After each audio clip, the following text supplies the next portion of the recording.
From folklore and fairies to monsters and mysteries, it came from the Maritimes. Whatever you do, don't fall asleep. Here comes my co-host, Evan. The reason why you felt the sudden urge to check over your shoulder, my co-host, Chelsea. Hi, everyone. Welcome to It Came From The Maritimes, an Atlantic Canada folklore podcast. Today, we're going to be discussing the Old Hag, a sleep paralysis phenomenon affecting people primarily from the province of Newfoundland. Now, Evan, you mentioned night hags and sleep paralysis in the Bakken of the Black Grounds episode. Yeah, I did. I'm actually pretty interested in how all that is, and the origin even for the name nightmares used to come from a creature that they had called the Mara that caused sleep paralysis. Yes. This one intrigued me because I know a lot of the movies and TV shows I've watched, like most recently, The Haunting of Hill House, the TV version done by Mike Flanagan, they have this concept of like sleep paralysis and this woman standing in the corner. But it wasn't until I started researching Atlantic Canada folklore that I realized Newfoundland really does seem to have a high number of people affected by sleep paralysis. And specifically, they report the presence of this old hag. So I'm excited to dive into it a bit deeper. Yeah, that's really interesting. So sleep paralysis is a terrifying event for anyone who has the misfortune to be subjected to it. Those who experience sleep paralysis awaken, but they are completely unable to move. They often report the sensation of someone perched on their chest, weighing them down, or standing at the end of their bed, leering at them in the dark. They're essentially in a waking nightmare. Not only are they trapped, not being able to move, but they also report being enveloped in a sense of helplessness and anxiety, which results in a sensation of being suffocated. Depictions of sleep paralysis demons go back centuries. One famous painting is Henry Fuseli's The Nightmare from 1781, which shows a goblin-type creature perched on a woman's chest. So I actually have it right here for you, Evan. Oh, yeah, I've seen that one before. Yeah. I didn't know that's what it was depicting. I thought it was just a weird little dude. Just a weird little dude sitting on a woman's chest at night. As they do. As they do. But yeah, it's definitely a creepy painting. So I'll try to share it to social media or give it a quick Google on your own if you're curious to see it. Research estimates that approximately 8% of people experience sleep paralysis at some point in their lives. Sleep paralysis is thought to occur just after falling asleep or just before waking up, as we're coming in or out of REM sleep. So during the REM cycle of sleep, our brain keeps our muscles from moving because it essentially prevents us from acting out our dreams. It's a protective mechanism to stop us from hurting ourselves. So even though our mind is becoming conscious during sleep paralysis, our muscles are still subdued. This doesn't apply to everyone because I remember when Evan and I were kids and we would go on trips and had to stay in the same hotel room, he would be kicking in his bed all throughout the night. So clearly his brain was not subduing those muscles. I was ready for some sleep fighting. That's it. Evan was scrappy. Now, sleep paralysis is more likely to happen to the sleep deprived. I mentioned above that 8% of people are thought to experience it, but research has found that up to 28% of students have had a sleep paralysis episode, and up to 32% of people undergoing treatment for a psychiatric episode. So my 2 sleep paralysis episodes I've had in life occurred at periods of huge stress in my life. Once when I was a kid dealing with night terrors, and another when I was doing my second university degree and was under an immense amount of stress. It's pretty spooky. I mean, both times I had it, essentially, I thought I was awake, but then when I was a kid, I thought I saw like this shadow flying above the ceiling of my room that went into the attic, but I couldn't move a muscle. And then when I was an adult, I saw this tall shadow walk down the stairs into my room. I was in this basement apartment and then walk into this closet. And it was just, I couldn't move, but I just remember seeing the shadow and I was terrified. Like I said, both under big stressful periods of my life. Evan, have you ever experienced anything like this? I don't think so. I gotta say, I would be locking up that closet. The landlord would be like, hey, why is this closet cemented over? Oh yeah, I slept with my light on for like a week after that. There was no way I was turning off those lights. Yeah, fair enough. Now, sleep paralysis does occur worldwide, but in Newfoundland, the sleep paralysis demon has a name, as I mentioned earlier, the Old Hag. The Old Hag instills a deep fear in folks, and even those who are skeptical of the paranormal in general are reluctant to speak of this spirit. They're worried that she might attach herself to them. It just seems so unlikely that so many people from one province would experience the same phenomenon. And it's a big part of the reason why sleep paralysis researchers have honed in on Newfoundland. Encounters with the Old Hag are so prominent in Newfoundland that it's been estimated that 60% of the people there have had at least one episode of sleep paralysis. Well, that's a lot. Right? Especially when you think of 8%? Yeah, 8% in general being expected to. Now, one research study was done in the 1970s, and they took a sample of 69 people in Newfoundland who had had experiences with the Old Hag. And they were just trying to see if there were any consistencies in demographics. But they found that there were no significant psychological or physical similarities or differences in those who saw her. So essentially, people seem to be equally affected by sightings of the Old Hag, regardless of economic status, gender, sex, anything like that. Maybe they're just really stressed in Newfoundland. They always seem like happy folks when I've met them, but there's something going on with the Old Hag there, that's for sure. They're too happy. There's something under that surface. Too happy. Now, Memorial University in Newfoundland has a folklore and language archive. I want to know how I get a job with them. They have a huge resource of people's personal stories of their encounters with the Old Hag. And a lot of these people share stories about how they freed themselves from the Old Hag's nighttime grasp. The first documentation of the Old Hag of Newfoundland that I could find was from the Journal of American Folklore, and it was published in the 1890s.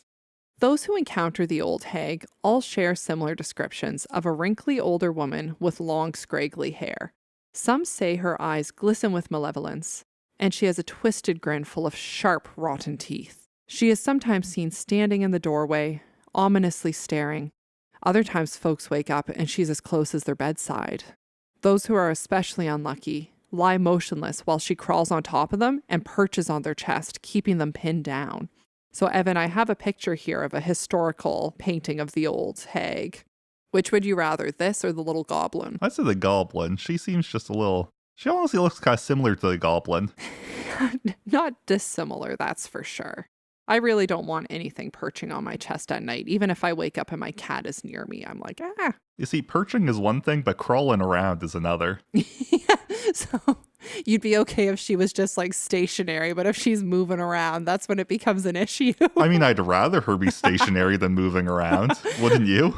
Well, I guess it's if we had to pick between two bad scenarios, it is probably the better of the options. Yeah, exactly. Now, I'm going to share a few of the methods that have been used to get rid of the Old Hag, and I want to make it very clear that these are not recommendations. They are just things that have been historically shared in the folklore world. Some think that the Old Hag will be deterred if you hang a red ribbon above your bed, or if you leave your shoes next to the bed, all facing the same way. Some people say that you can rescue someone who is being hag-ridden, as they say, by chanting their name backwards, last name then first. So not necessarily phonetically, but just... Yeah, just Yeah. Now, rumor has it that if you're really desperate, you can summon the Old Hag by reciting the Lord's Prayer backwards and then force her to haunt an enemy. And by doing so, she'll leave you alone. I mean, that's why you were having those nightmares, so... Evan sicked her on me. Now, this we especially do not recommend. But some people say that they have defeated the Old Hag by sleeping on their backs with either a knife or scissors placed under their pillows. So risky maneuvers there. Yeah, that seems like it could hurt someone. Right. Folks who are particularly desperate have slept on their back, but placed a board or a shingle with nails driven through it on their chest. So when the Old Hag tries to sit on them, she gets stabbed. Yeah, that's Evan's reaction when I said that, he physically jumped back. I just move a lot in my sleep. These are asking for me to get stabbed in my sleep. This is why we hope she never visits Evan. Fair, well, for yeah. other reasons too. I'd like to talk about a few of the possible explanations behind this Old Hag phenomenon and why she might affect so many people within a relatively small province. One reason that people from Newfoundland are theorized to be plagued by the Old Hag stems from the fact that physical descriptions of the Old Hag are similar to classic depictions of the stereotypical evil witch from folklore. So many of the early settlers in Newfoundland were from Scotland, England, and Ireland, where people were terrified of witches and their influence.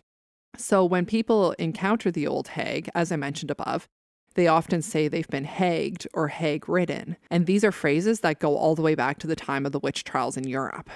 So is it possible that because people moving to Newfoundland had this inherent fear of the negative portrayal of witches, that when they had this sleep paralysis phenomenon and woke up in this nightmare state, is that just what they assumed was causing it? And it's been passed down over the generations and almost like instilled in them on a deep level. I believe that one of the reasons why people would get called out during the witch trials was because there would be a nightmare sleep paralysis that shared qualities with the person who supposedly cast a spell and caused that sleep paralysis demon. Yes, exactly. Yeah, so it's interesting food for thought, and that's one of the theories that researchers are tossing around right now. Now, to build on that theory, when we're in an unknown situation, our brain does everything it can to try to make sense of it. So if someone wakes up and they can't move and they're getting confused, anxious, and scared, every shadow would be perceived as something sinister. So is it possible that if someone already was afraid of the idea of a witch, they would assume they were being targeted by one in their waking nightmare? So essentially, because the old hag at this point is so well known in Newfoundland folklore, if someone has a nightmare, they'll assume that she's in it. I think that makes a lot of sense. Because I was thinking the same thing. It's like, is it that it's talked about so much that it almost comes true? And I think that's why a lot of people there are afraid to even mention it, because it kind of latches on to their subconscious, and then they experience an encounter with her. No, that makes sense. Yeah, so that's all I have to say about the Old Hag of Newfoundland. So one thing I will say is, if you do choose to visit the beautiful province of Newfoundland, folks do recommend not sleeping on your back, sleeping on your side, because that might just be enough to protect you from her perching on your chest. You know, I am a side sleeper, and I'm wondering, maybe that's what I needed. Maybe that's why. You never know. So for our segment this episode, since we were discussing sleep paralysis demons, I thought it would be fun to discuss the symbolism behind a few dream topics relevant to spooky things. So I have the explanations here, but I'm going to be asking Evan if he has any theories behind what these things symbolize in dreams first. So Evan, what do you think it symbolizes if you're being chased in a dream? That you have a deadline coming up. Hey, that's a good one. So yeah, essentially, if you are running from danger, it symbolizes that you're worried of losing something or being threatened. Oh, Deadlines are threatening. I don't think I'm quite right there, but... You're close. And to be fair, these are the symbolism interpretations from one specific book, so I'm sure they are very varied. How about if you dream of a monster? If you dream of a monster, is because there is someone that you're intimidated by in your real life. Yeah, so essentially, if you dream of a monster, it indicates you're stressed about something in your immediate future. Okay. Yeah, but if you slay the monster in your dream, it means you're capable of coping with your fears. Oof, I don't think I've ever slayed a monster in my dreams. One day, Evan, one day. One day. Now, what if you dream of a ghost? It just means you're really into ghosts. I mean, true. So I did find one particular interpretation that I found interesting. So if you dream of a female ghost in long clinging robes, it indicates you will have an undernote of sadness in your near future, but you will still accomplish what you need to. That's so specific. I know. And I'm curious, it's something I do want to look into more, but yeah, I just found that one was so specific. And we do talk about a lot of female ghosts in this show, so I thought it was relevant. But yeah, well, I can't believe you didn't guess that. I'm going to hope that I don't have some weird dreams just because of this episode. Yeah, Evan's going to be watching happy movies the rest of the day.